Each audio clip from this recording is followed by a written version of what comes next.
আসসালামু আলাইকুম ভিউয়ার্স, আজ আমি আপনাদের জন্য নিয়ে এসেছি একটি হেভি ব্লেন্ডার, যেটা আসন্ন কোরবানি ঈদকে সামনে রেখে এটাতে আপনারা কোরবানিতে আমাদের গৃহিণীদের প্রধান একটা কাজ হয়ে দাঁড়ায় যে মশলাগুলো রেডি করে রাখা। কিভাবে মশলাগুলো রেডি করে রাখলে ঈদের দিন অনেক কাজ থাকে, আপনার কাজ হয়ে যাবে হাতের মুঠোয়। তো প্রথমে আমি এখানে দেখাচ্ছি একটি জাইপান, এটা ইন্ডিয়ান একটি ব্লেন্ডার 1600 ওয়াটের। আপনারা চেষ্টা করবেন একটু বেশি ওয়াটের কেনা, কেননা বেশি ওয়াটের কেনা আপনারা অনেক ভারী জিনিসও করতে পারেন। তো এখানে এই ব্লেন্ডারটি আমি প্রথমে একটা সকেটে কানেক্ট করে নিয়েছি। মাল্টিপ্লাগে একটু হেভি মাল্টিপ্লাগ ইউজ করবেন, আর ব্লেন্ডার সবসময় ইউজ করার পর পরিষ্কার করে ধুয়ে মুছে রাখবেন।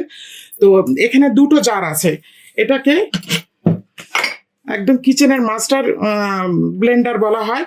এখানে বড় একটা জার আছে, এই জারে আপনি ভেজা কাজও করতে পারবেন, আবার শুকনো কাজও করতে পারেন। ভেজা কাজের মধ্যে আমি বলতে চাচ্ছি আদা রসুন বাটা, পেঁয়াজ বাটা, আরো অন্যান্য যেগুলো ভেজা মশলা আমরা করতে পারি, নারকেল ব্লেন্ড করা।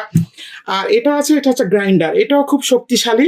এটার মধ্যে আপনি সব গরম মশলা, জিরা, কাবাব মশলা, বিরিয়ানি মশলা সব কিছুই আপনি করতে পারবেন।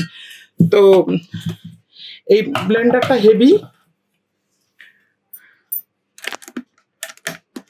দেখুন। এবং এর সাথে কিন্তু একটি সার্কিট ব্রেকার আছে। সার্কিট ব্রেকারটা পড়ে গেলে তখন 3 মিনিট রেস্টে দিবেন, রেস্টে দেওয়ার পর তারপরে সার্কিট ব্রেকারটা অন করবেন, কেননা মোটরটা গরম হয়ে যায়। এবং বেশি দিবেন না, একটা পরিমাণ মতো দিবেন। এই দেখুন,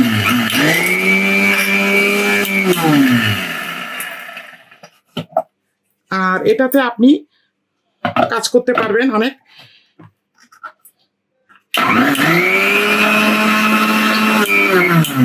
গরম মশলা গুঁড়ো থেকে শুরু করে যে কোনো শুকনা জিনিস আপনারা এটাতে গ্রাইন্ড করতে পারবেন।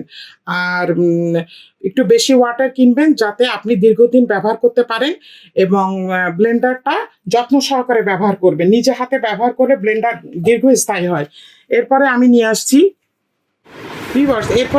আসছি একটি মাঝারি সাইজের গ্রাইন্ডার, বা আপনি চপার বলতে পারেন। তো এটা হচ্ছে কেইনউড ব্র্যান্ডের, এটা খুবই কার্যকরী এবং ব্লেডটা কিন্তু খুব ধার। এটা গ্রাইন্ডার না, এটা একটা চপার। দেখুন, ডাবল ব্লেড আছে এখানে, এবং মাংস খুব সুন্দর কিমা হয়। মাংসটা ছোট ছোট করে কেটে দিবেন, এবং পেঁয়াজ, আদা, রসুন এগুলো সব খুব সুন্দরভাবে কিমা হবে। এই দেখুন, এখানে প্রেস লেখা আছে, এখানে দিতে হবে। এটাতে আপনি আদা, রসুন, পেঁয়াজ, কাঁচামরিচ, ধনিয়া পাতা এগুলো তো